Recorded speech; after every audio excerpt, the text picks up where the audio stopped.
The war in Ukraine reached the capital overnight. Ukrainian officials say there was street fighting and explosions, and now we're getting a better insight into the impact abroad and here at home.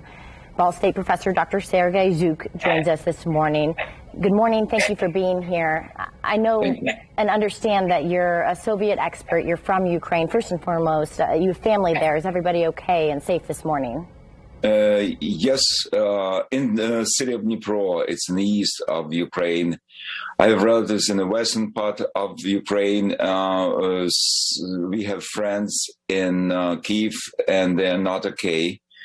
Now we have these street fights there. So my Ukraine is fighting for independence for third day, and I'm proud to be Ukrainian, to be American Ukrainian, trying to unite us, Americans and Europeans, Ukrainians, against Putin's aggression. What is your reaction to what has been happening overnight at the Capitol? Well, I was shocked, and I am proud that Ukrainians still stand and fight back. And I realized it will be not very easy victory if it happened, for Mr. Putin. Mr. Putin wants to restore, he has actually two goals. First, to restore the Soviet Union. You need to remember that this year, it's 2022. It's 100th anniversary of creation of the Soviet Union, and the first republics which created this union were Russia, Belarus, Ukraine, and three republics from the Caucasus: Georgia, Armenia, and Azerbaijan.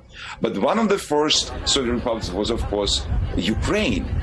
And his first goal is to restore this Soviet Union. The second goal is, of course, to humiliate the West, humiliate America, which in his imagination, Putin's imagination, destroyed the Soviet Union. So now he has two goals in mind. So restore this Soviet empire, but in Russian imperial ideology, and to show Americans, to show NATO that he is a big boss here. It's his Russian, Soviet, quasi-Soviet territory. And he behaved like a fascist. It's reminiscent of what Hitler done. And now we dealing with crimes against humanity. More than 50,000 people flee from Ukraine. We have people dying, civilian dying in southern Ukraine, in northern Ukraine, in Kyiv. No, it's a crime. Now we'll see that Putin behaved like a war criminal, and we need to stop it. Yes. Sorry to interrupt you there, but sanctions have been done. But do you think that NATO and America need to be taking even more action, or what do you think they should be doing? Yes, they must. And because it's a threat not just against us, Ukrainians, it's against Europe and against NATO first. We need to cut SWIFT from Russia. Russia must be stopped. All visas for visiting Western countries, especially America, should be stopped for Russian citizens, for all Russians. And second, Americans and NATO should provide this protection of airspace, not for all Ukraine, because it's dangerous in eastern part now under attack, but at least in western and central Ukraine, and to show Putin that he should go there, to the west.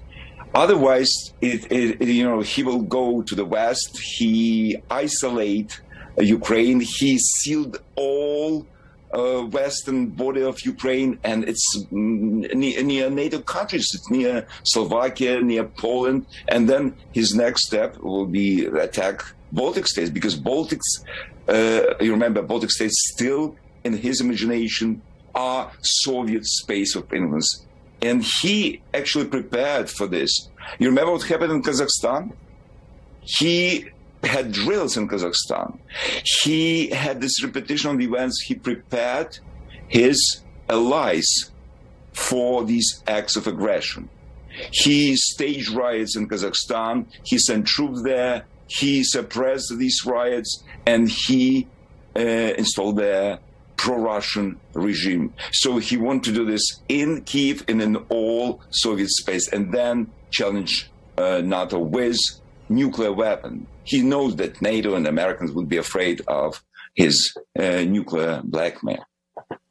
Certainly troubling times. Thank you so much for spending some time with us this morning. We do appreciate it. Thank you. A former IU basketball player is still